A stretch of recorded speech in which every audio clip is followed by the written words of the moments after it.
Buenos días a todos. Buenos días a todos y bienvenidos a esta sesión número 11 de la terapia del oxígeno y cuidados intensivos. Hoy vamos a hablar acerca de la emergencia esencial y el cuidado intensivo. Tenemos un maravilloso panel el día de hoy. Tenemos a la doctora Ana María Crawford de la Universidad de Stanford, a Liz Mumforese de la Universidad de Rwanda, doctor Tim Baker de Karolinska en Suecia, doctor Brian Shannon de la Universidad de Stanford, doctora Karima Khalid de Tanzania y doctor Fred Mim de la Universidad de Stanford. Antes de comenzar, como siempre, les damos algunas reglas para esta reunión. Nuestro programa se basa en el amor y en el respeto. Por favor, respondan con amabilidad y no reaccionen agresivamente cuando no estén de acuerdo con alguien. Nosotros necesitamos que este seminario sea un espacio seguro. Podemos usar la función de chat para las preguntas y respuestas. Por favor, pónganos todas sus preguntas en el chat y también preséntense. Prendan su video si les es posible, pongan su cámara de tal forma que muestre su rostro. Si tienen problemas técnicos, por favor, mándenos un mensaje al chat y con el gusto la persona de apoyo técnico les ayudará. Estamos grabando esta reunión, su participación igual a un consentimiento a esta grabación. Gracias.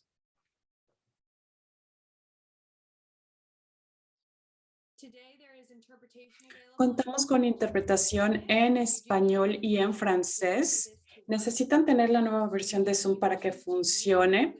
Pueden también elegir silenciar el audio original o dejarlo así y escuchar las dos, en donde se escuchará el audio en inglés un 20% y la interpretación un 80%. En el icono interpretación encontrarán los idiomas de su preferencia. Bien. Sin más dilación, le cedo el micrófono a Ana Crawford. Hola a todos, bienvenidos. Estamos muy contentos de tener una nueva sesión el día de hoy. Realmente los panelistas de hoy son maravillosos. Voy a compartir mi pantalla para que podamos ver la charla que tendremos el día de hoy. Esto lo vamos a encontrar en el centro de recursos. Vamos a poner un enlace en el chat. Estos recursos están disponibles para todos, son gratuitos, el acceso es gratuito. También lo único que debemos de decirles es que no estamos tratando de darles un juicio clínico con estos materiales. Lo único que buscamos es alentar el diálogo y el intercambio entre los profesionistas de salud. Por favor, toda la información que encuentren en este sitio no tiene publicidad para no tener ningún conflicto de interés. Bien, hoy vamos a hablar de un hombre de 61 años que se presenta a la sala de emergencia porque le falta el aliento, está mareado y tiene diarrea, y esto desde hace 7 días. Vamos a hablar entonces de qué tipo de cuidados vamos a tener con él. Vamos a tener objetivos de práctica o de cambio de nuestra práctica para mejorar la calidad de la atención médica que brindamos.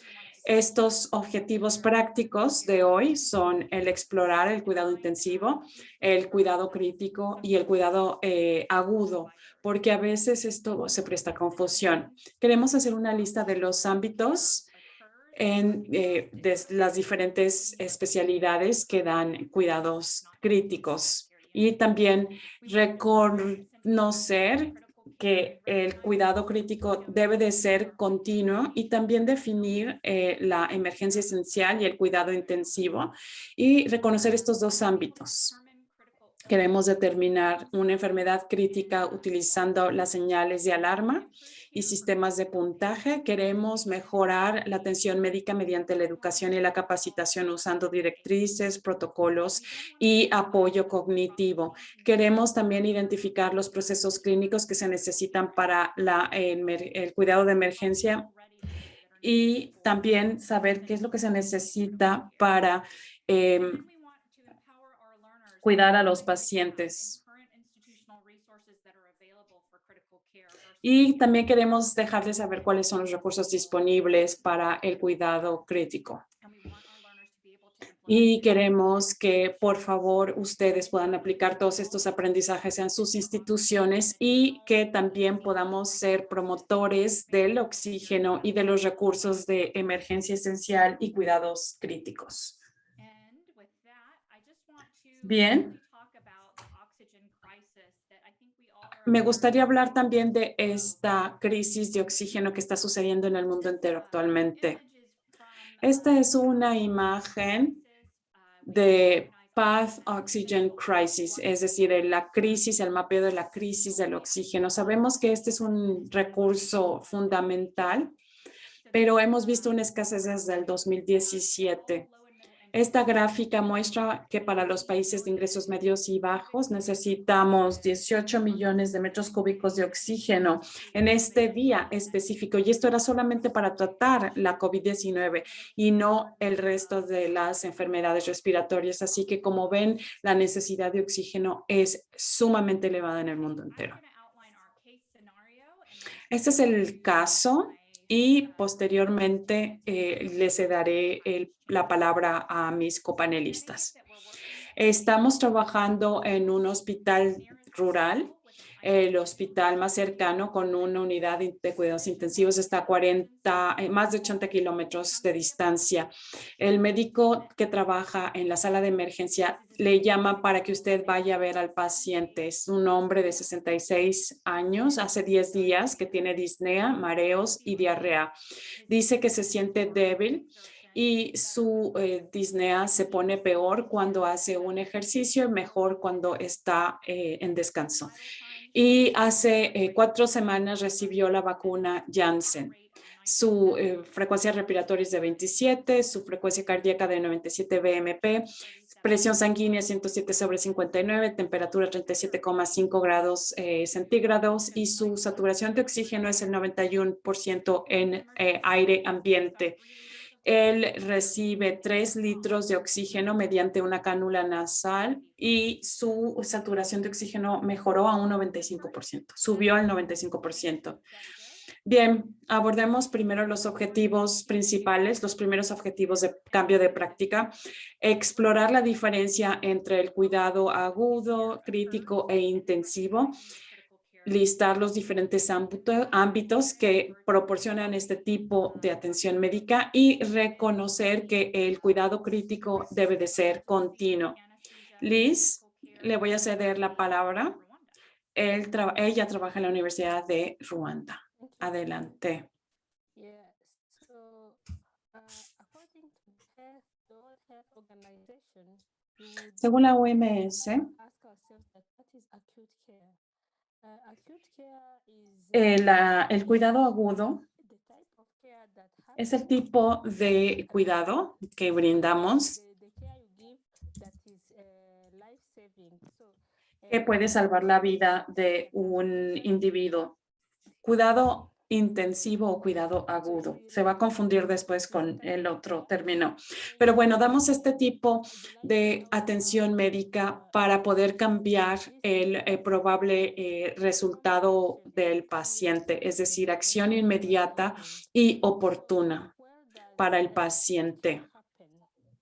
Cuando sucede entonces este cuidado aguda, esto puede suceder desde el hospital, también puede suceder en la sala de emergencia, en una sala o donde sea que exista o que se empeore la condición del paciente y necesitamos intervenir inmediatamente para evitar el fallecimiento o una situación que amenace la vida del paciente.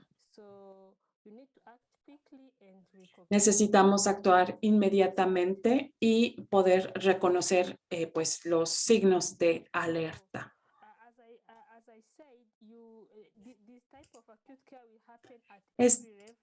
Así que puede suceder en cualquier lugar, desde antes de llegar al hospital, en el hospital, en la sala de emergencia, en donde sea.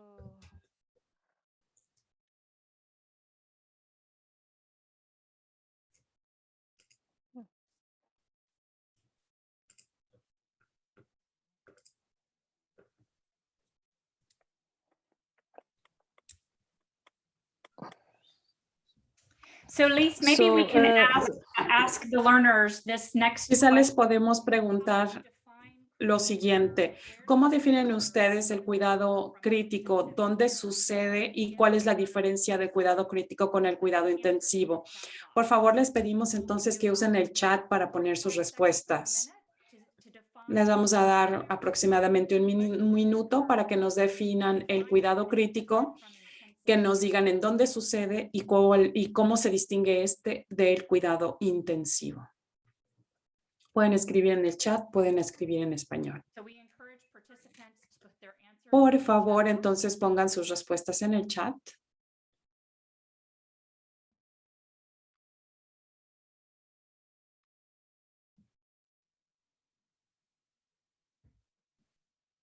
We can start with one question at a time, maybe. Podemos empezar con una pregunta a la vez. ¿Qué es el cuidado crítico? ¿Cómo lo definen? Maybe I can come in. Bueno, quizá yo pueda decirlo. El cuidado crítico es parte del cuidado agudo. Es un tipo de atención médica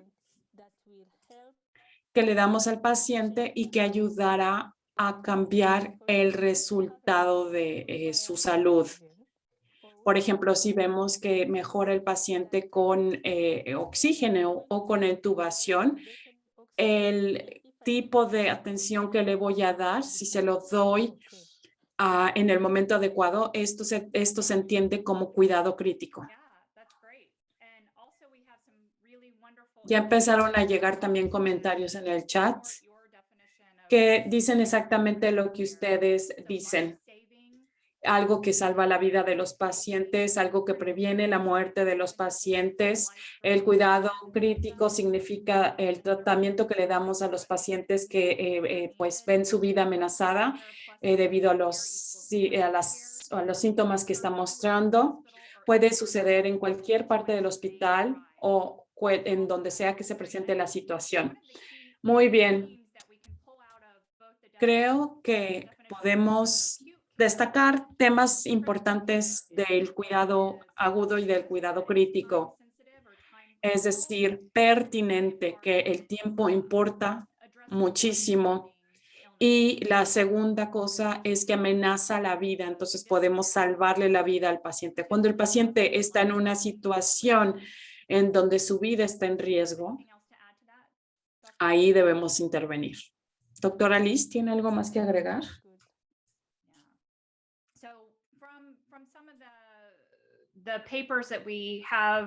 Tenemos publicaciones que incluimos como recursos en este seminario y debemos verlo como una parte de la trayectoria de la enfermedad de un paciente y cómo es que recibe su tratamiento antes y durante el cuidado intensivo. Y todo esto importa mucho para optimizar el resultado del paciente. Tratarlo antes de que se amenace su vida. Hay que seguir monitoreando los efectos y las reacciones adversas del paciente y contar con un sistema para pedir ayuda y tener una respuesta efectiva cuando se le llama a alguien para que nos apoye. También necesitamos tomar en cuenta la continuidad del paciente. Lo que necesitamos es limitar las consecuencias psicológicas y físicas de la enfermedad. Cuando usted tiene un paciente que da de alta de los cuidados intensivos, ¿significa que ya está curado o ve problemas? Es decir, los pacientes van a enfrentar problemas después de que salen de cuidados intensivos. Cuando damos de alta a un paciente, obviamente el paciente no está curado. Necesitamos darle un seguimiento porque su situación se puede deteriorar en cualquier momento. Por eso es que necesitamos reconocer este deterioro para saber si el paciente necesita regresar a cuidados intensivos. y debemos de estar seguros de que él va a estar bien y obviamente el momento de dar alta a un paciente necesitamos mantenerlo, eh, seguir vigilando y buscar que no haya deterioro. Y entonces cuidamos al paciente para estar seguros de que no va a empeorar su situación una vez que se le da de alta. Estas son declaraciones que son parte de un artículo que se escribió en el 2019 en la revista de cuidados intensivos. El doctor Vincent J.L. es un médico muy reconocido y es reconocido como un experto en cuidados críticos. Él usa este diagrama y me parece que lo podemos usar porque podemos reconocer que el paradigma anterior separa estos espacios físicos como lugares distintos en donde podemos dar atención médica. Pero cuando vemos la trayectoria de la enfermedad de un paciente, vemos como todos estos se traslapan porque todos están vinculados y todos tienen un efecto en la salud del paciente. Aún, digamos, algo importante a resaltar aquí es lo siguiente. Muchas personas consideran que el cuidado crítico es solamente de la unidad de cuidados intensivos y que es muy costoso. Pero si nosotros cuidamos bien al paciente en esta línea continua, quizá ni siquiera llegue a la sala de cuidados intensivos. Así que es importante el cuidado que le damos en la ambulancia, en la sala de emergencia, antes de llegar a la sala de cuidados intensivos. Así que no, quizá no se requiera tantos recursos si damos la atención adecuada. ¿Está de acuerdo, doctora? No debemos entender el cuidado crítico como algo, es decir, como la presencia del paciente en la sala de cuidados intensivos. Si tenemos a un paciente que está deshidratado y en shock, quizá no llegue a la sala de cuidados intensivos, pero sí necesita un cuidado agudo. Y si no le damos un cuidado a tiempo, entonces vamos a tener, por ejemplo, una falla renal.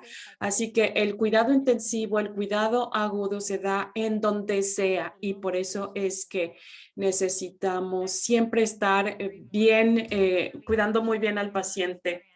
Muchas gracias, doctora, por compartir su experiencia. Bueno, ¿cómo va nuestro paciente? No tiene ningún historial médico, dice que es saludable, que hace ejercicio frecuentemente, jugando fútbol, soccer. No tiene ninguna operación, nunca ha sido operado, vive solo, es soltero. De vez en cuando toma alcohol, pero no fuma. No está tomando ningún medicamento actualmente, no tiene alergia. Recuerda que recibió la vacuna Janssen, que es de una sola dosis, hace 4 semanas. Dice que no tiene hematemesis melena o hermatoquetzia. Dice que no tiene dolor en el pecho y dice que no tiene fiebre. Debido a que se quejaba de su respiración, el médico le pidió una resonancia de su pecho con contraste y dice que tiene una neumonitis intersticial bilateral que pues coincide con SARS-CoV-2, pero no tiene ningún embolismo pulmonar. Así que entra el paciente a la sala de hospital con oxígeno, con antibióticos para tratar la neumonía adquirida fuera del hospital y dexamethasona para tratar una posible o probable infección de SARS-CoV-2. Y se están haciendo más pruebas para saber qué es lo que está pasando con el paciente. Estos tratamientos son bastante comunes en realidad. El agregar un antibiótico es controversial, se puede debatir, pero es bastante común y se usa bastante para tratar neumonía.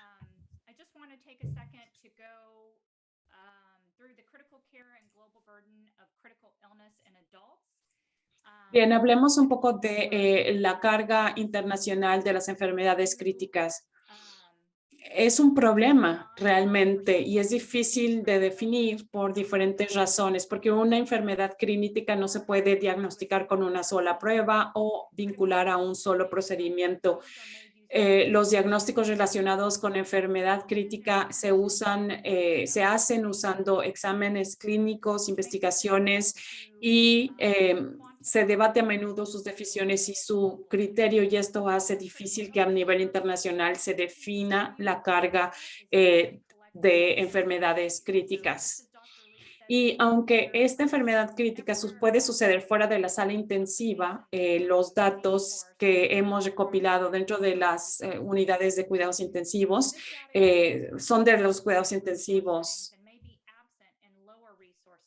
Estos datos, por ende, están incompletos, porque si no tenemos una sala de cuidados intensivos, no vamos a tener datos, y si no tenemos datos, no podemos definir la carga de estas enfermedades críticas. Una enfermedad crítica sucede rápidamente y tiene una tasa de mortalidad muy elevada, así que quizá los pacientes nunca lleguen a las salas de cuidados intensivos, y si empezamos a buscar los datos, vamos a encontrar más y más carga de esta enfermedad crítica.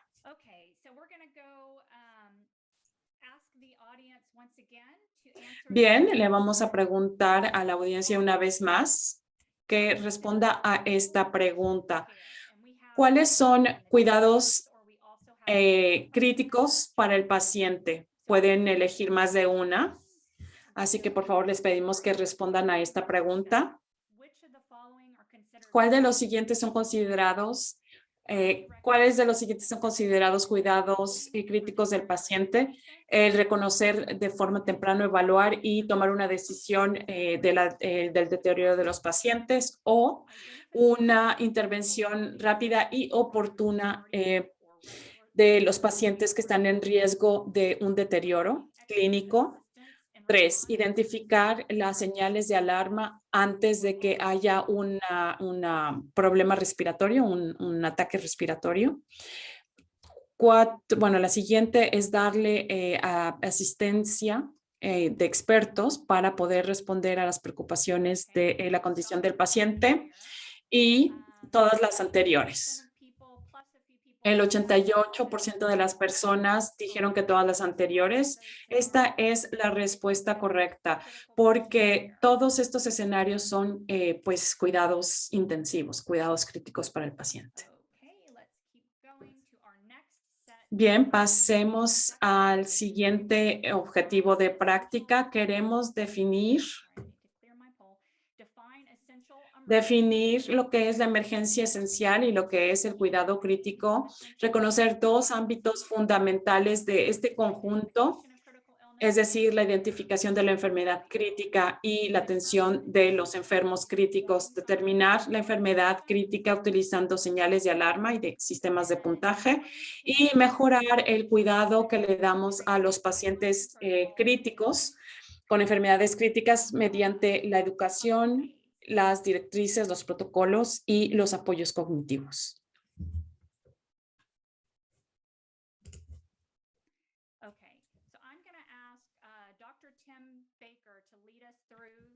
Doctor Tim, ¿nos puede ayudar con este siguiente segmento?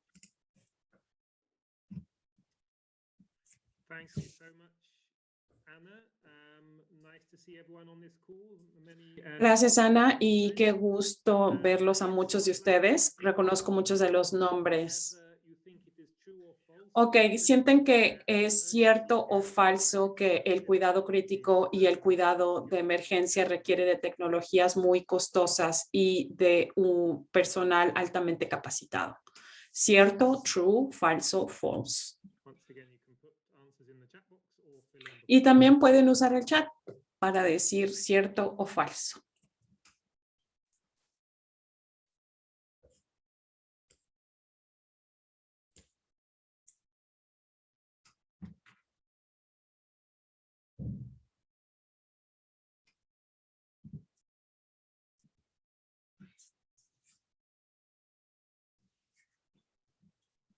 So shall we end the polling there, Anna? Bien, entonces vamos a cerrar esta encuesta. Entonces, bueno, hay quienes dicen que es cierto, hay quienes dicen que es falso, un 50% más o And menos. there's two trues in the chat box. So Y hay dos más que dicen cierto en el chat.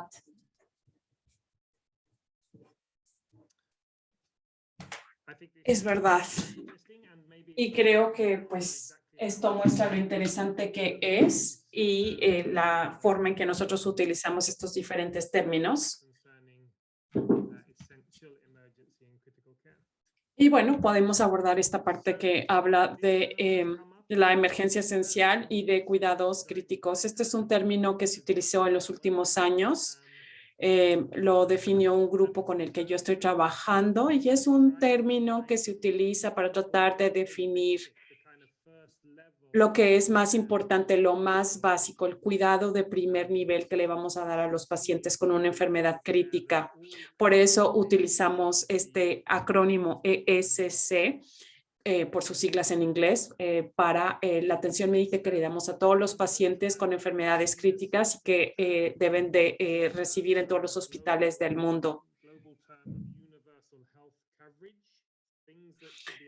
Y obviamente esto debería de ser parte de la cobertura universal de salud, es decir, que todos los seres humanos deben de recibir, que no sea tan oneroso y que pueda darse en cualquier tipo de unidad clínica para todos los pacientes que tienen esta enfermedad aguda y esta enfermedad crítica, independientemente de su edad, sean estos niños o personas de edad avanzada, ni el género, ni del diagnóstico que tengan, no importa la condición o enfermedad que tenían antes de llegar al hospital, lo importante es que el paciente está enfermo, no importa la especialidad médica a la que deberían de ir, ni su ubicación. Si es un paciente con una enfermedad crítica, necesita recibir este cuidado intensivo y es emergencia esencial y cuidado crítico. Y hay dos ámbitos fundamentales para este tipo de atención médica. Es la identificación de la enfermedad crítica y el cuidado que le damos a este. Si no sabemos quién está enfermo, tiene una enfermedad crítica, entonces no podemos identificarlo y luego cuidarlo. Para poder hacer todo esto, el hospital necesita estar preparado, así que necesita contar con las estructuras, las instalaciones, los medicamentos, el equipo y sobre todo un personal capacitado para poder dar este tipo de atención médica. there are still some comments in the chat box, and I think a feeling from most people that Estamos viendo en el chat que muchos están comentando que la emergencia esencial y el cuidado crítico es muy caro. Una persona está diciendo que es un reto, sobre todo para los países de ingresos medios y bajos. Quizá nos pueda hablar usted un poco acerca de por qué podría ser mucho más redituable este tipo de atención médica, mucho más de lo que la gente pensaría. Bueno, primero necesitamos pensar en el cuidado crítico. Yo soy un doctor de cuidados intensivos y nosotros sentimos que a veces esto es una atención médica muy sofisticada, muy cara.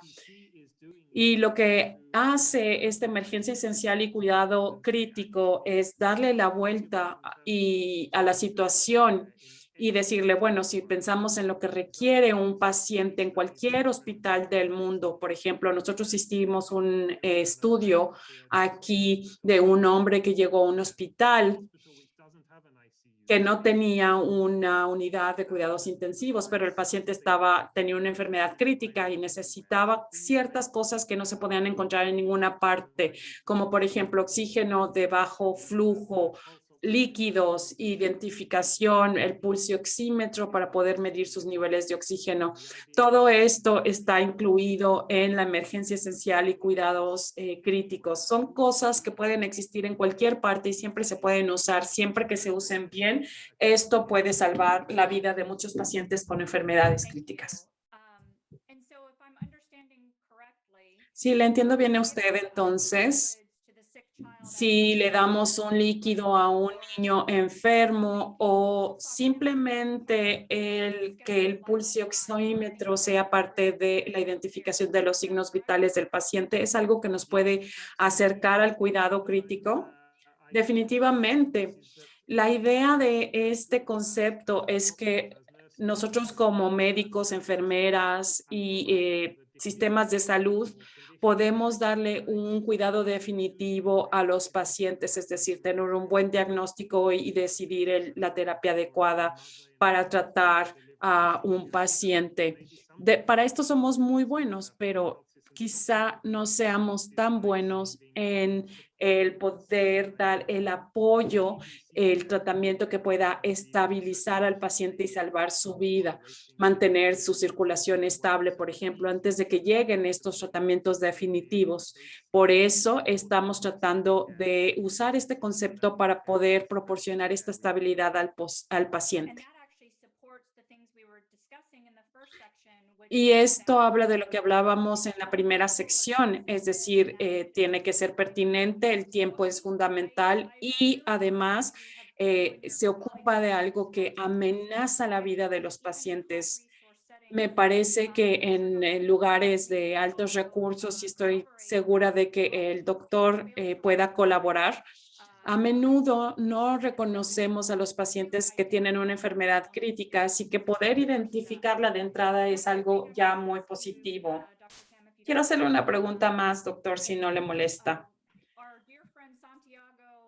Santiago acaba de poner en un comentario diciendo, sí, es muy cierto lo que se dice, que la capacitación es muy importante y que los cuidados intensivos son sumamente caros. El tener este tipo de sesiones y saber que organizaciones como la OMS se ocupan de desarrollar recursos, entonces la capacitación no debe de ser tan costosa. ¿O qué piensa usted, doctor? ¿Le parece que debería de ser muy costosa la capacitación que damos para este tipo de cuidados de emergencia esencial y cuidado crítico? Los procesos clínicos de este tipo de cuidados son sencillos porque debe de ser fácil de proveerlos en cualquier hospital del mundo, es decir, no estamos hablando de equipos sofisticados, de ventiladores, pero sí se requiere capacitación y el paralelo que le puedo ver es la capacitación que se da para poder dar una resucitación cardíaca a un paciente. Todo el mundo recibe este tipo de capacitación y todos saben todos saben ayudar a una persona que está teniendo un ataque cardíaco. Y lo mismo podría suceder con esta capacitación, es decir, que todos sepan hacer este tipo de atención, de habilidades básicas para poder prevenir que un paciente tenga un ataque cardíaco antes de que realmente pues se ponga tan mal el paciente que deje de respirar. Bien, avancemos entonces. Ya hablamos de los dos componentes fundamentales del ECC, es decir, identificar esta enfermedad crítica y atender al enfermo. Bien, el paciente está yendo a una sala de hospital porque no está mejorando a pesar de que se le dio 3 litros por minuto de oxígeno por una cánula nasal. 2 horas después, la saturación de oxígeno del paciente cae a 86. Este es un ejemplo de la identificación de la enfermedad crítica. ¿Cuál es el problema clínico que estamos identificando aquí? ¿Pueden ponerlo en el chat, por favor? ¿Cuál es el problema con este paciente? Creo que es fácil identificar este problema. Bueno, me parece a mí. Alguien que quiera poner en el chat, por favor, ¿cuál es el problema clínico que está, pues, estamos viendo aquí? O al menos, ¿qué están viendo con esta actualización del paciente?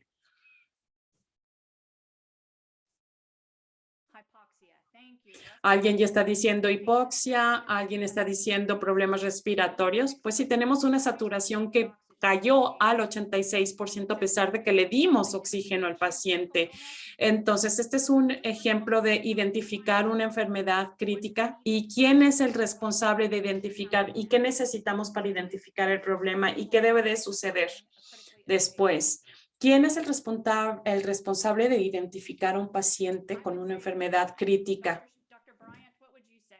Yo diría todos. Doctor Brian, ¿quién diría usted? ¿La enfermera? Todo el equipo, todos son responsables y un buen sistema funciona cuando todos pueden utilizarlo y pueden escalar sus preocupaciones de forma inmediata. En el chat ya están poniendo también respuestas. Es decir, todos son responsables de la identificación de pacientes que están enfermos con una enfermedad crítica, perdón. Y una parte fundamental, a pesar de que no todos los hospitales tienen el mismo equipo o sistema, es todos debemos de tener un pulso oxímetro. Y además, la pulsioximetría debería de ser una de estas señales vitales que debemos de hacer, porque no todos lo hacen, porque checamos el pulso, la respiración, la presión sanguínea, etcétera, pero también la pulsioximetría debería de ser parte de esta toma de signos vitales, porque esto nos puede mejorar, bueno, nos puede ayudar a mejorar la identificación de la situación del paciente. Bien. ¿Qué debería de pasar ahora con este paciente? Doctor Brian, ¿qué le haría usted a este paciente? Vamos a necesitar aumentar su administración de oxígeno. Evidentemente necesita más oxígeno. Necesitamos decirle a quien esté cuidándolo que escale la atención médica y que empiece a tomar decisiones de hacia dónde se van a dirigir. Sí, el paciente necesita más oxígeno, pero también necesitamos aumentar el nivel de cuidado que le damos al paciente. Si este es un hospital y no es una sala de cuidados intensivos, necesitamos llamar al paciente, al doctor más experimentado para saber si necesitamos escalar su atención médica o transferir al paciente a otro lado. Y la enfermera les llama cuando usted llega, el paciente está alerta, pero parece que le cuesta mucho trabajo respirar, apenas si puede decir 2 o 3 palabras a la vez. Sus respiraciones son 27 por minuto, su temperatura es la misma, su frecuencia cardíaca es 93, presión sanguínea es 112/79 y su saturación de oxígeno es al 86%. ¿Cuál sería un ejemplo de un sistema del hospital que nos ayuda a identificar el deterioro de los pacientes antes de que se nos vuelvan críticamente enfermos?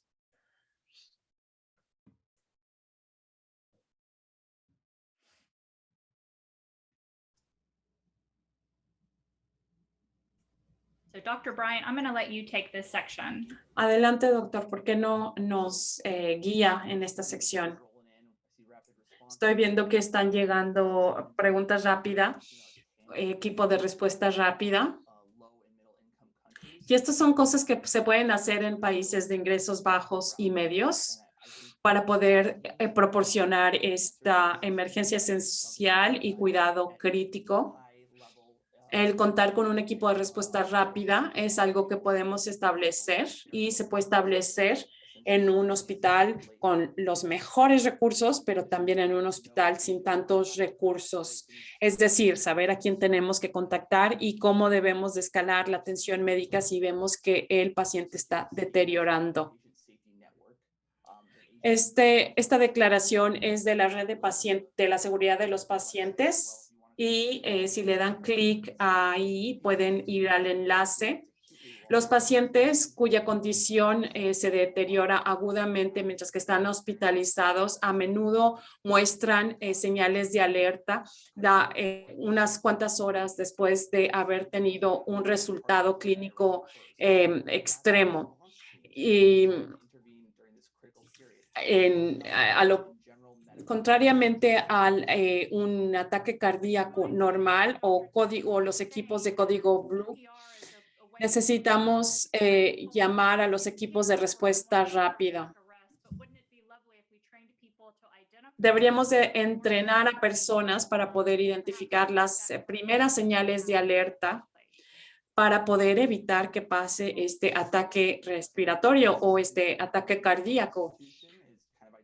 Nosotros realmente tenemos un equipo de respuesta rápida para identificar el deterioro de los pacientes y poder darle el cuidado necesario.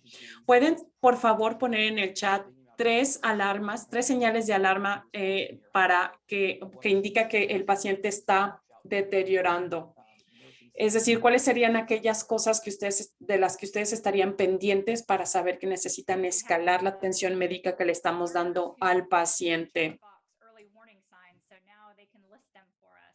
Bien, entonces ya dijeron, en el chat pusieron señales de alerta, señales tempranas de alerta. ¿Por qué no las mencionan? ¿Cuáles serían estas tres señales de alerta que muestra que el paciente se va a poner peor? Alguien dijo taquicardia, muy bien. Un estatus mental alterado, muy bien, gracias Santiago. Disnea, cambio en los signos vitales, cambio en el estado mental. Muy bien. Creo que las respuestas son correctas, Brian, son muy buenas. Estos signos vitales son cuantificables y es algo que podemos obtener de forma objetiva. Y son cosas que cuentan y que van a cambiar la vida de los pacientes. El ver, por ejemplo, si hay dolor en el pecho, si están batallando para respirar, etcétera. Y obviamente hemos hablado ya mucho de la saturación del oxígeno, que indica que el paciente quizá está teniendo taquicardia y que pues está empeorando el paciente. Todas estas son muy buenas respuestas.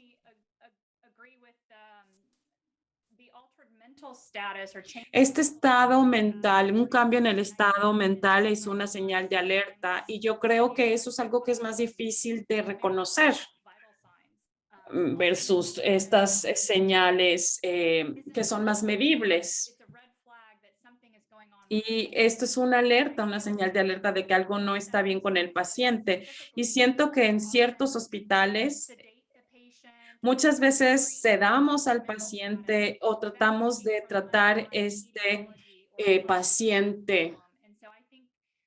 Y esto es un peligro porque que nosotros le pongamos más atención a un paciente que se está deteriorando, yo creo que pues nos va a ayudar bastante. Recuerden que un cambio en el estatus mental puede provocar posteriormente, pues no sé, que se dañe algún órgano. Alguien en el chat puso una pregunta muy buena. Estas señales cambian en los niños. Dicho de otra forma, ¿cuáles serían las señales de alarma en los niños? Creo que los niños son menos responsivos, están más aletargados, pero aparte de eso, ¿qué más? ¿Cuáles serían las señales de alerta de un niño que está deteriorándose? Doctora Liz, ¿nos ayuda?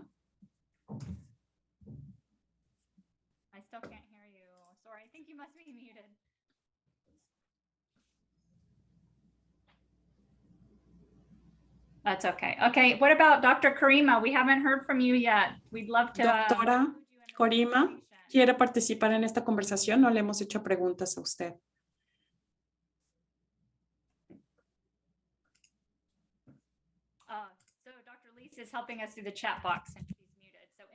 La doctora nos está ayudando en el chat. y por eso tiene su micrófono en silencio y no ha participado.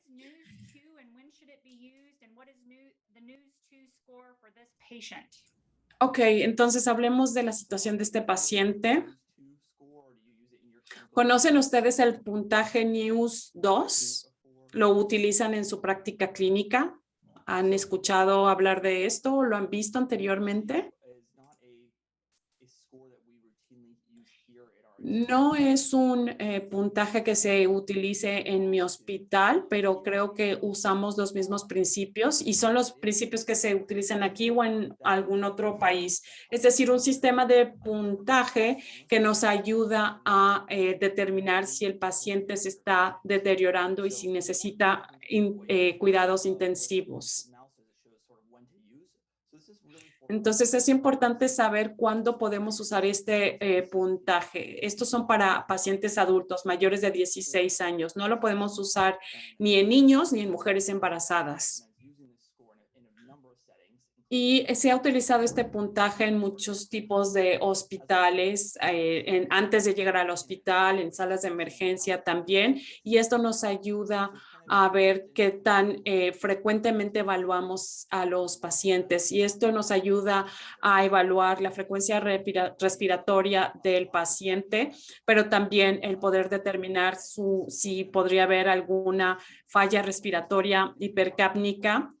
Y también toma en cuenta la fiebre, la presión sanguínea, la frecuencia cardíaca, pero también nos hace preguntas acerca de qué tan consciente está el paciente, su estado mental. Este es un sistema cuantitativo que que arroja recomendaciones muy claras.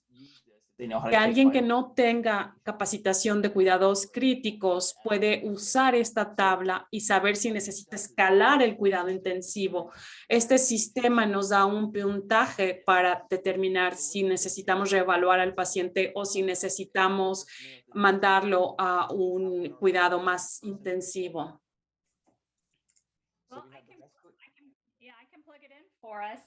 Si quieres, yo juego con este. Dijimos que estaba en 27 su frecuencia respiratoria. ¿Tiene algún factor de riesgo para que indique falla de respiratoria hipercápnica? Yo diría que no, porque dijo que no fumaba, es decir, que no retiene CO2. Y entonces su saturación de oxígeno era baja, menos en el 86. ¿Y qué tipo de oxígeno está recibiendo? No es oxígeno ambiente, sino suplemental o de complemento, porque está recibiendo una cánula nasal. Su temperatura estaba en 37, su presión 111, su pulso 91 entre 110 y su estado mental estaba alerta. Aquí el puntaje que nos arroja es 9. ¿Qué significa 9? ¿Qué tenemos que hacer con el 9 para este paciente en específico? Por encima del 8, se necesita una evaluación de emergencia por un equipo de cuidados críticos y probablemente darle un cuidado intensivo a este paciente. Estos son como las directrices internacionales o básicas que se hacen para este paciente. Este calculador es gratuito. Lo pueden encontrar en la página web mdcalc.com. Y esta página web tiene muchos otros calculadores para la condición clínica del paciente y es un recurso bastante bueno, así que por favor vayan a la página web mdcalc.com o darle clic a este enlace para lo estamos poniendo en el chat y explórenlo para que vean los diferentes recursos disponibles. Bien, vamos a hablar del cuidado de un enfermo clínico. Ustedes decidieron darle una mascarilla con una bolsa de depósito para poder aumentar el flujo de oxígeno a 15 litros por minuto. Este es un ejemplo del cuidado de una enfermedad crítica. ¿Cómo sabe el personal de salud qué tipo de cuidado darles o cómo sabemos que le estamos dando la atención adecuada a este paciente. ¿Respuestas posibles? ¿Qué es lo que nos guía a tomar decisiones? Capacitación, ya pusieron por ahí. Capacitación, capacitación, capacitación. ¿Qué más? Pues sí, capacitación, pero también podremos usar directrices, protocolos que se basan en pruebas, que tienen revisión de pares, que tienen opinión de expertos, reevaluación de los signos vitales del paciente, pero necesitamos tener la capacitación para entender que esto es importante, los algoritmos de capacitación, los puntajes, muy bien. Educación y capacitación son fundamentales, además de las guías, los protocolos, etcétera. Hay un curso de cuidados de emergencia que van a encontrar en la OMS y también hay más cursos básicos y que son gratuitos, que son en línea. La OMS está preparando otro curso sobre cuidados de emergencia básicos. Estos recursos cada vez son más y además son gratuitos y están en línea. Este es el enlace por si quieren ustedes pues ir a este recurso y que vean lo que hay. También hay más cursos y recursos gratuitos en donde pueden encontrar directrices y protocolos. SCCM es la Asociación de Médicos de Cuidados Intensivos y Críticos. Este es Guideline Central, es otra página web en donde van a encontrar muchas directrices y protocolos. CHES también. El Instituto Nacional de Salud tiene muchos recursos de la COVID-19. Está covidprotocols.org, que es una página web que ya hemos utilizado varias veces en nuestras series. Y van a encontrar maravillosos protocolos para el tratamiento de la COVID-19. Y OC2 es Open Critical Care. Y aquí van a ver muchos recursos. Nos están pidiendo si podemos compartir estos enlaces. Cuando ustedes ingresan al recurso de recursos pedagógicos en línea,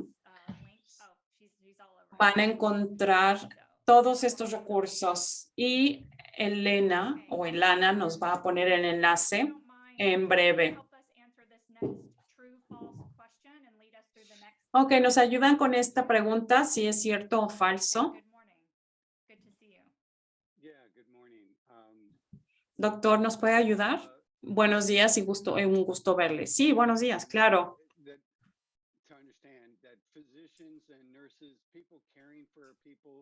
Todas las personas que están atendiendo a un paciente, todos van a tener estrés, todos somos seres humanos y estas personas, personal de salud siempre se está enfrentando a situaciones críticas y es algo que necesitamos superar y necesitamos tener siempre la mente clara en situaciones de muchísimo estrés.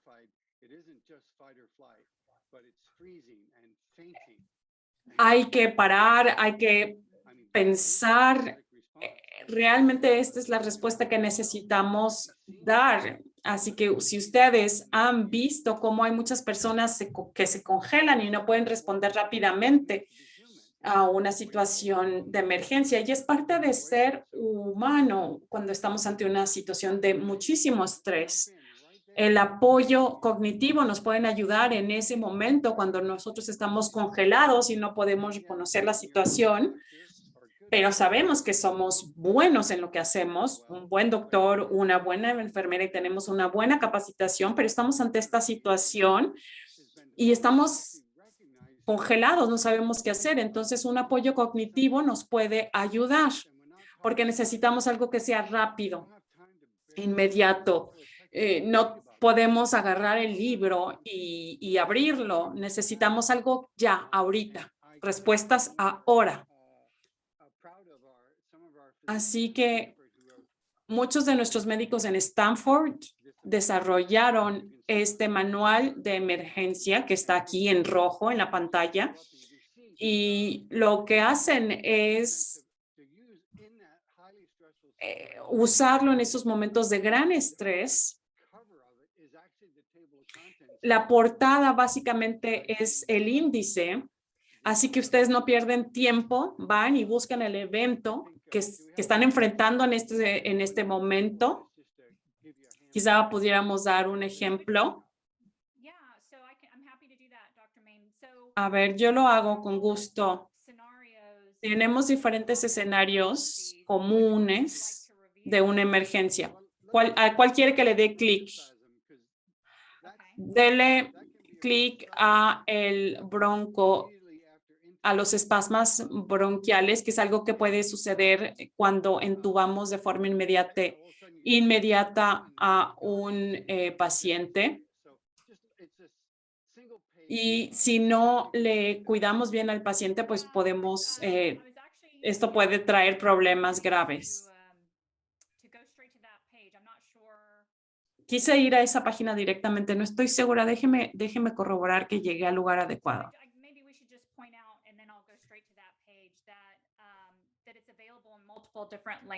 Este manual está disponible en diferentes idiomas y además es gratuito.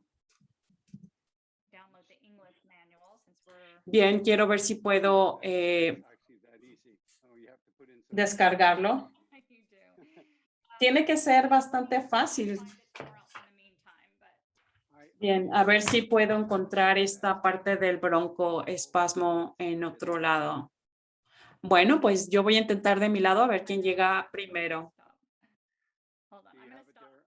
Estaba en mi computadora, lo tenía en el escritorio de mi computadora. Voy a dejar de compartir mi pantalla para ver si puedo llegar a este. Ya lo tengo yo. Por favor, comparta pantalla.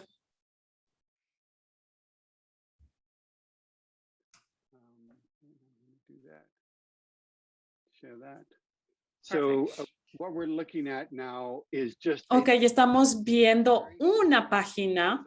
Todo está muy bien resumido, todo está conciso sobre el broncoespasmo.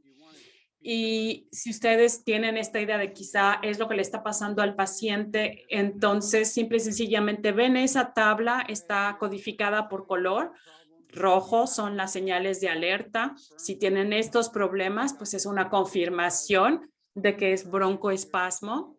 Y acá, pues, indicaciones de lo que pueden hacer, pedir ayuda, pedir un carrito de apoyo de cuidados intensivos o informar al equipo. Y en azul nos habla de qué otro tipo de problemas pueden provocar puede provocar un broncoespasmo. Es decir, un paciente puede tener hipertensión debido a que se está quedando contenido el aire y quizá entonces necesitamos desconectar al paciente del circuito para que pueda tener una exhalación completa. Y en azul claro, aquí tenemos el tratamiento que podemos hacer y una ayuda cognitiva debe de ser sencilla, directa, sin diálogo, paso, paso, paso, paso. Hacer, hacer, hacer, hacer. Y, por ejemplo, aquí tenemos todo el recordatorio. Por ejemplo, el paciente debe estar al 100% de oxígeno y si no, entonces, si no hay tiempo de exhalación, es decir, la proporción inhalación-exhalación, no vamos a poder tratar al paciente porque se está quedando atrapado el aire dentro del paciente. Y si usted es el que se está encargando del paciente, ¿usted leería este manual o cómo le haríamos? Si sabemos que simple y sencillamente lo que tenemos que hacer es que si tenemos a un paciente delante de nosotros y tenemos esta guía y estamos leyendo y podemos hacer las cosas que sabemos hacer y además llamarle a un especialista para que vengan a ayudarnos. Alguien puede leer esto rápidamente y son recordatorios de los simples pasos que tenemos que hacer de forma inmediata para poder ayudar a los pacientes. Recuerden que esta es una situación de muchísimo estrés. Y obviamente cuando ustedes intervienen y ven que el paciente se está mejorando delante, así frente a ustedes, están viendo ustedes mismos con sus propios ojos que está mejorando el paciente, es una gran satisfacción cuando sabemos que estamos haciendo algo importante, que le estamos salvando la vida al paciente, porque estamos ahí, estamos viendo que está mejorando, es inmejorable. Cuando regresemos a esta parte, entonces, volviendo a esta pregunta, ¿cierto o falso? Durante mucho estrés, en un momento, en una situación del paciente, los médicos utilizan sus mejores prácticas de la mejor manera y la respuesta es falso porque también nos puede bloquear el estrés a nosotros a pesar de que somos muy buenos. ¿Ustedes han usado alguno de estos manuales en la vida real? Yo sí.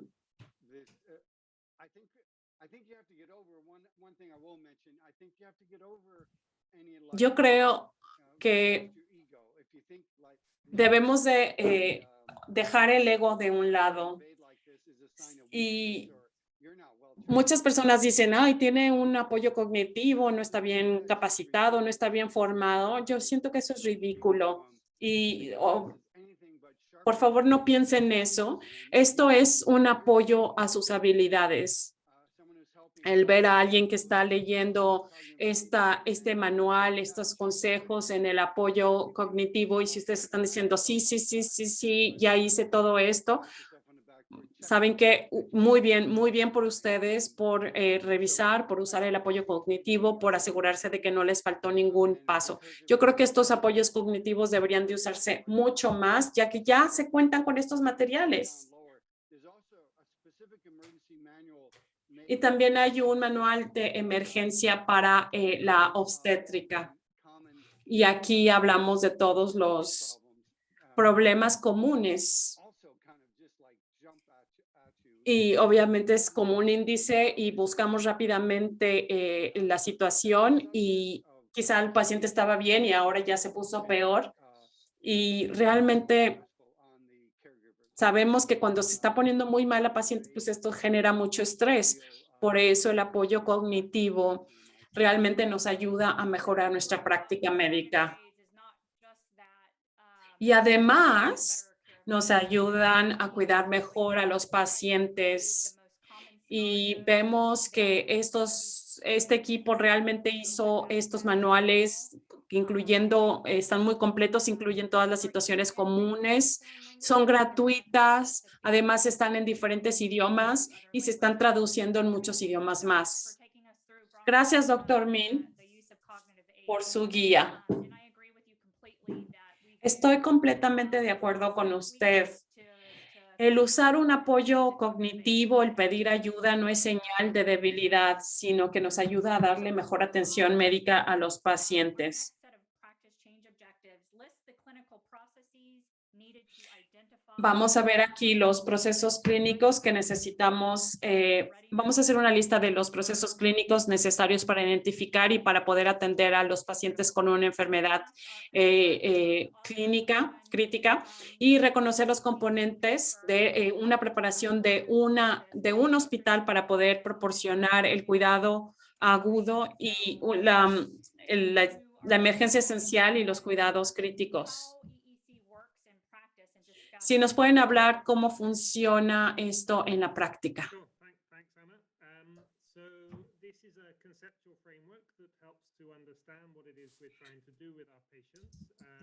Esto nos ayuda a entender lo que podemos hacer con los pacientes y da un ejemplo simple.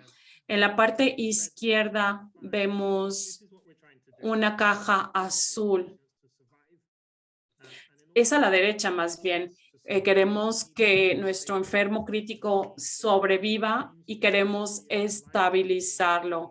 Queremos estabilizar esta situación crítica. Vamos a partir de la derecha a la izquierda. Entonces, para poder lograr esta estabilización del paciente, necesitamos darle la emergencia esencial y los cuidados críticos. Así que necesitamos darle esta atención efectiva. Ya saben, hay que identificar y atender. Si identificamos al paciente y le damos ese cuidado, entonces vamos a tener esta cobertura eficaz. Para hacer eso, necesitamos que nuestros hospitales estén listos, es decir, personal capacitado, el equipo listo, que esté ahí, presto, y necesitamos usarlo de forma adecuada. Estos marcos conceptuales nos ayudan a entender lo que estamos tratando de lograr con la emergencia esencial y el cuidado crítico, y además nos da un marco para que nosotros podamos hacer este análisis de las carencias, es decir, si hay un problema, entender dónde está la raíz de este problema. Y obviamente este módulo nos da ejemplos y podemos verlos más adelante. Está en la siguiente diapositiva, me parece.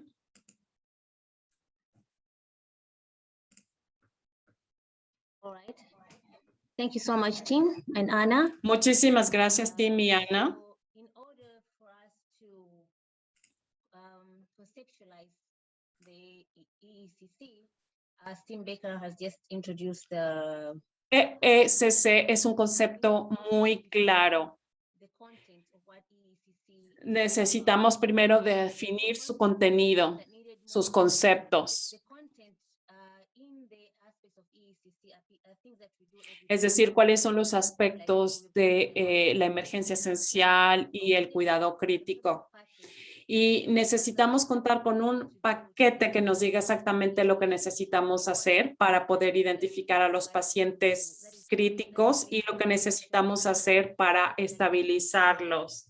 Es decir, los pasos básicos para cualquier paciente crítico. went through a process, a Delphi consensus process, whereby we Necesitamos entonces seguir un proceso Delphi. Nosotros invitamos a expertos del mundo entero de diferentes especialidades. Estas personas estaban trabajando en diferentes departamentos del hospital, haciendo muchos proyectos, empezando, por ejemplo, con las salas de emergencia, pero cualquier también sala del paciente, porque todos necesitan cuidar adecuadamente a los pacientes. Así que lo que hicimos es juntar a estos expertos y sobre todo expertos con experiencia trabajando en países de ingresos medios y bajos. Estos cursos entonces se hicieron en 3 sesiones diferentes. Llegamos a 900 expertos y muchos expertos participaron en este proceso y de esta forma pudimos definir el contenido de la emergencia esencial y el cuidado crítico. Y así que, bien, empezamos a hacer todos estos tipos de documentos para poder identificar y poder tratar a los pacientes críticos. Cuando ya pudimos definir lo que es una enfermedad crítica, empezamos a definir las acciones necesarias para poder atender a estos pacientes. Así que también desarrollamos una lista de los requisitos para la preparación de los hospitales. Utilizamos directrices de la OMS y otras directrices disponibles, más la consideración de los expertos clínicos que participaron en nuestro proceso para identificar lo que se necesita hacer en cada uno de los procesos. Es decir, requisitos por categoría. Pusimos 9 categorías: equipo, materiales, medicamentos, recursos humanos, capacitación, rutinas, directrices, infraestructura. Todo esto es necesario para poder atender a un paciente con una enfermedad crítica. Y también definimos procesos clínicos y tenemos 67 requisitos para la preparación, es decir, todo lo necesario para que podamos atender a un enfermo crítico. También dimos el cuidado específico para los pacientes con COVID-19. Esto además de 7 procesos. Es decir, más allá de la emergencia esencial y el cuidado crítico, lo que hicimos también es desarrollar los requisitos para un paciente con COVID-19.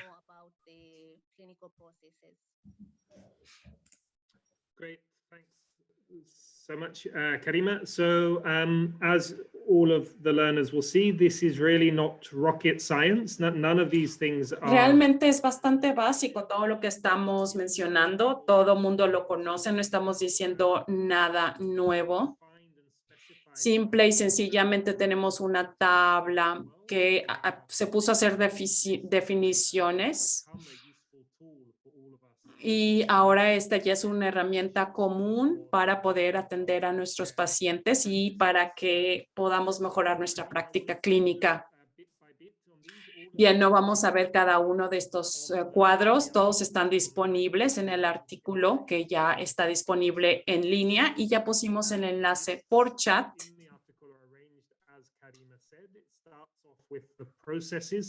Pero ya saben que todo comienza con un proceso, es decir, lo que debemos de hacer por nuestro paciente. Comienza con el primer ámbito, que es la identificación. Sí que obviamente los pacientes necesitan usar el triaje y la observación vitales. Y obviamente pues esta tabla tiene la lista de las cosas que tenemos que ver y cuándo tenemos que tomar o evaluar todo esto. Y estos son los estándares mínimos. Aquí dice que los signos vitales se deben de revisar al menos cada 24 horas, pero la idea es de que si pueden hacer más, mejor. Todos necesitan comenzar con un cuidado de emergencia esencial y cuidado crítico, y si tienen más recursos, más personal, etcétera, entonces pueden escalar la atención. Pero esto obviamente establece un flujo. Interject, sorry, Tim. I think just to support what you're saying, you know, I think it might sound simple, but some places don't. Suena bastante sencillo, pero por ejemplo, muchos hospitales no tienen pulsoxímetros. Pero aún así podemos ver de qué otra forma podemos hacer un análisis del problema y también bregar por contar con un pulso oxímetro, y ya cuando lo tengamos podemos utilizarlo, incluirlo en la lectura de los signos vitales.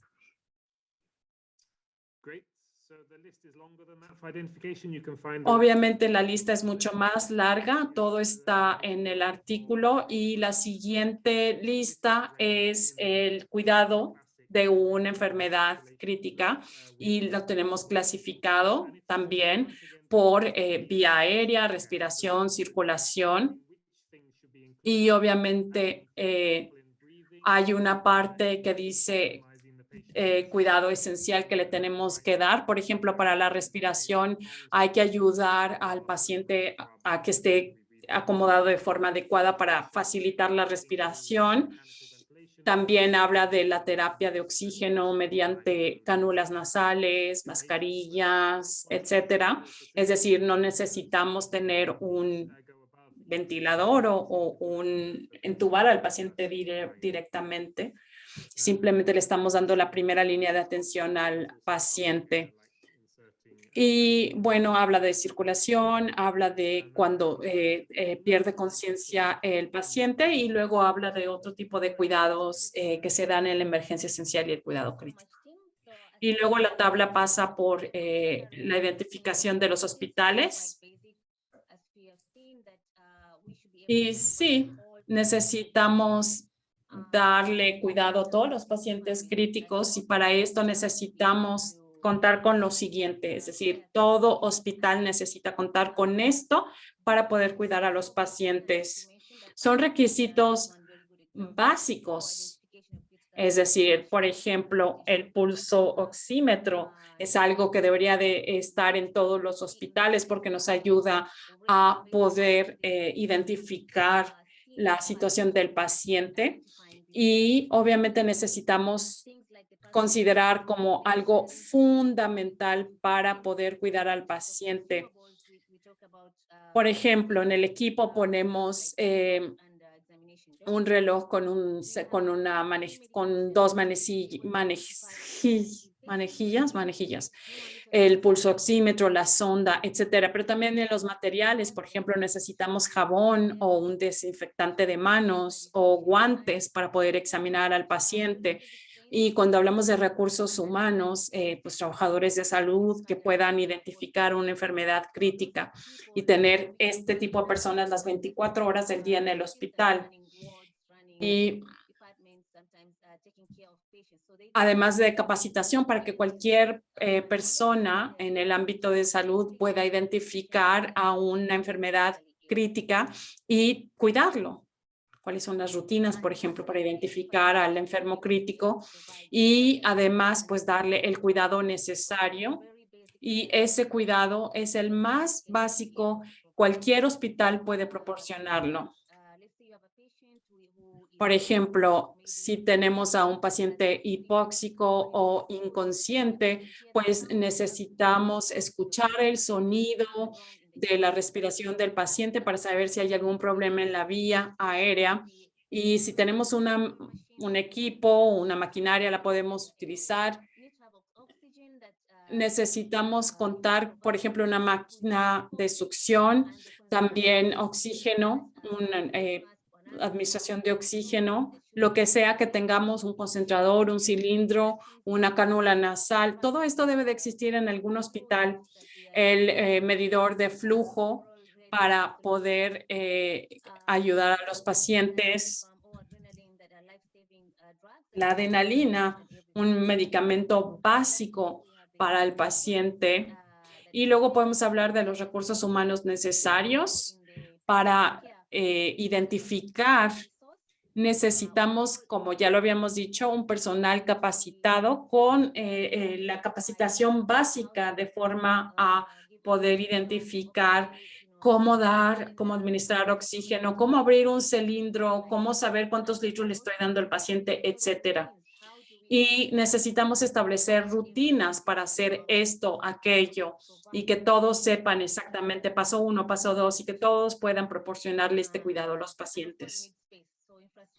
Y por supuesto necesitamos la infraestructura, un lugar para poder atender a los pacientes.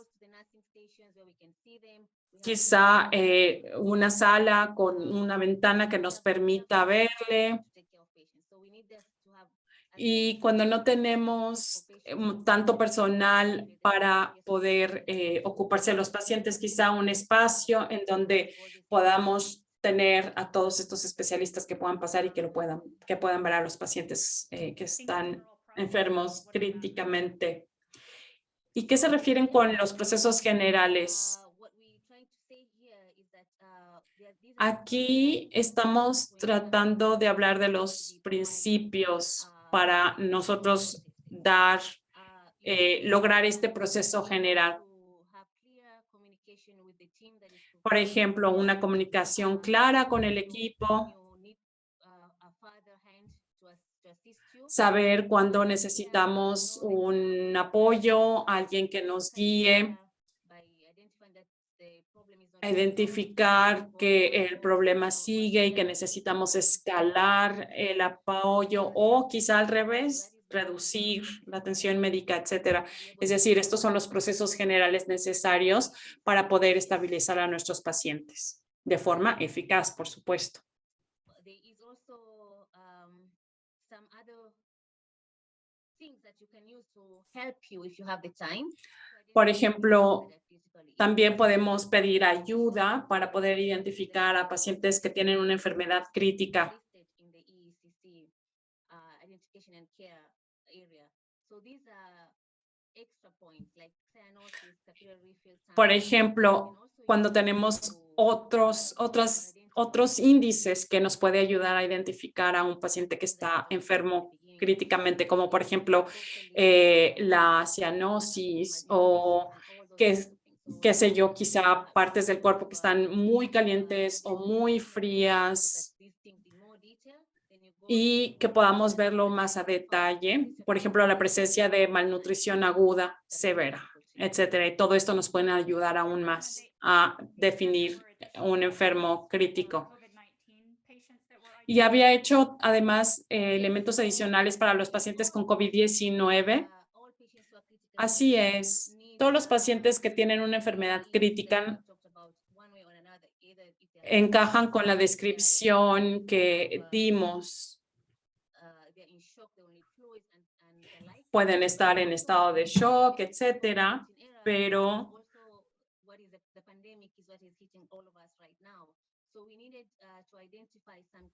necesitamos entonces identificar los procesos clínicos que son específicos para los pacientes que tienen COVID-19.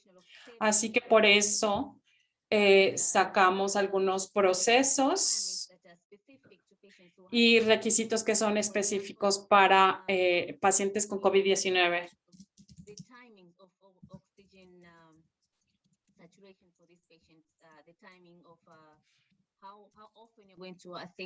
Y esto nos ayuda a entender qué tan frecuentemente vamos a estar supervisando a un paciente, por ejemplo, que tenga hipoxia.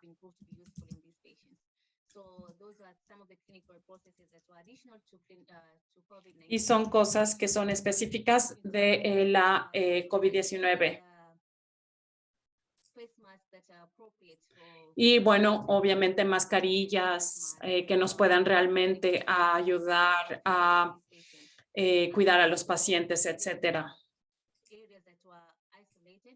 Y también necesitamos, ya saben, salas aisladas para separar a los pacientes de COVID-19 de pacientes generales. Y son cosas básicas que necesitamos hacer.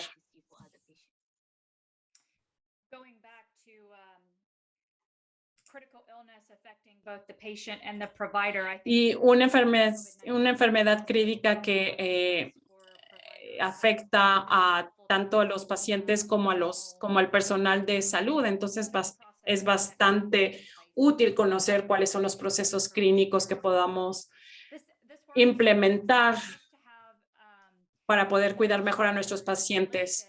Es tan útil tener estos estándares mínimos aquí en una lista. Yo creo que se pueden utilizar en todas partes, independientemente de qué tantos recursos se tengan en un hospital.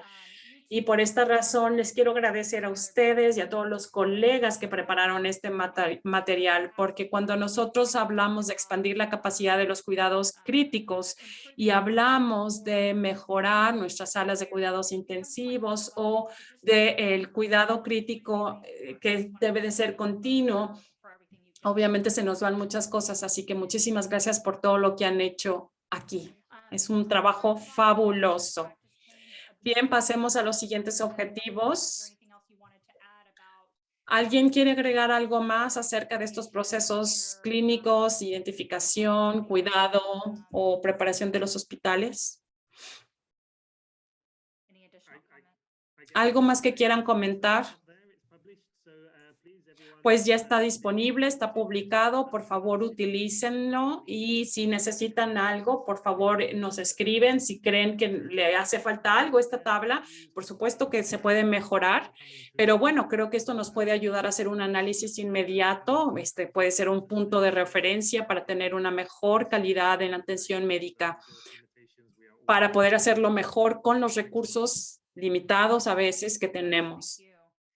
And Jean-Pierre says that EECC should be introduced and applied everywhere, especially in Jean-Pierre dice que deberíamos de utilizar este tipo de cuidados en todas partes, independientemente del país, independientemente de los recursos e independientemente del hospital. Yo creo que sí, yo creo que esto nos puede ayudar a mejorar la capacidad clínica de los hospitales.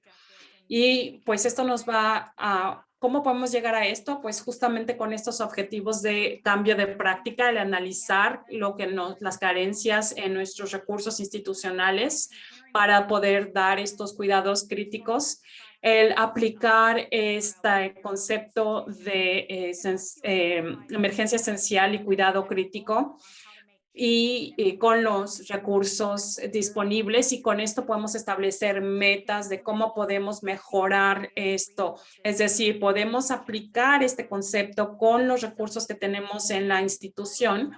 Y por último, todos somos promotores del bienestar de nuestros pacientes. ¿Y cómo podemos hacerlo? Al pedir que exista más oxígeno, porque ahora tenemos una carencia de oxígeno, sobre todo con esta pandemia. Pero yo creo que esta pandemia lo único que viene a hacer es señalar esta falta de atención que no merece ni tanto el oxígeno como los cuidados intensivos. Así que debemos de ponernos la cachucha y empezar a promover la necesidad del oxígeno, la necesidad de cuidados críticos para los pacientes. Habíamos hablado, por ejemplo, el pulso oxímetro, si hablamos de la realidad versus lo ideal, y aquí podemos identificar pues lo que nos falta. Entonces, no tenemos pulso oxímetro, hay que pedir uno. Tenemos, pero no sabemos utilizarlo, hay que capacitar al personal. Cuando nosotros identificamos la carencia, podemos establecer metas para poder mejorar nuestro cuidado. Entonces, hay que identificar las carencias institucionales para lo siguiente. Por ejemplo, ¿cuáles podrían ser las carencias de la identificación de enfermedades críticas y la preparación del hospital? Es decir, bueno, aquí le dicen en inglés las 5 S porque todas comienzan con S, pero en español sería personal, equipo, espacio, sistemas. ¿Y qué podemos hacer para mejorar? Y además tener un plan de desarrollo para cada uno de estos planes. Y este solamente es un ejemplo para el problema respiratorio. Entonces, en las mejores prácticas podemos, por ejemplo, incluir la saturación de oxígeno con signos vitales, y podemos estar midiendo la saturación de oxígeno al menos una vez al día, pero podemos hacerlo más frecuentemente y también estar monitoreando más frecuentemente a los pacientes. Estas son mejores prácticas y podemos obviamente ver qué es lo que nos está faltando aquí. Así que mejores prácticas, carencias, evaluación, monitoreo, para asegurarnos de que los procesos que hemos aplicado reciben una revisión y una supervisión para saber que estamos logrando la meta. Este solo es un ejemplo del plan de acción que podemos establecer en nuestra institución para mejorar todo eso. Y aquí tenemos este otro método llamado SBAR, es decir, establecemos la situación, después damos el contexto, hacemos una evaluación, emitimos recomendaciones, y el otro proceso es el conocido como el SWOT o SWOT, es hacer un cuadro de fortalezas, cuadro de debilidades, cuadro de oportunidades, cuadro de amenazas.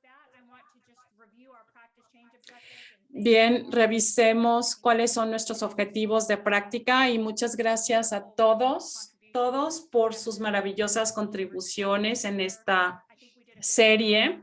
Creo que lo logramos bastante bien para poder definir el cuidado crítico, el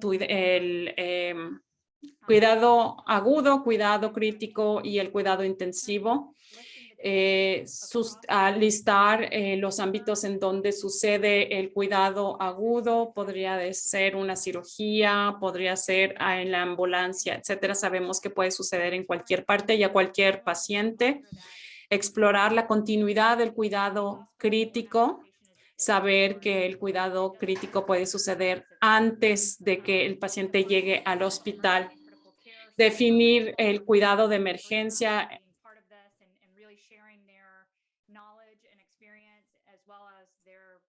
consensus of experts that gave us EECC. Remembering the two key domains of EECC is identification of critical illness and care of critically ill. Thanks to Dr. Bryant for helping us discuss warning signs and scoring systems. And then Dr. Meem for sharing with us cognitive aids and other resources for training, guidelines and policies and protocols. And now it's up to you to implement EECC with the available resources and advocate for oxygen and additional EECC resources in your own institutions. And our quote for this session is, do what you can where you are with what you have. So with that, that concludes our session. Remarkably, it's probably the first time we've ever been on time. We usually run over, which is great considering the amount of material that we discussed. And just to go back to our case, that was adapted from a real case of a patient who contracted COVID-19 after receiving vaccination. So just know that vaccines, even though they are great anywhere from 70 to 90% effective, that doesn't mean that 100% of people will be protected. So with that, I'll turn it back over to Assist International. And again, thank you so much to all of our panelists, and thank you to all of our learners who make this possible and share in all the great discussions.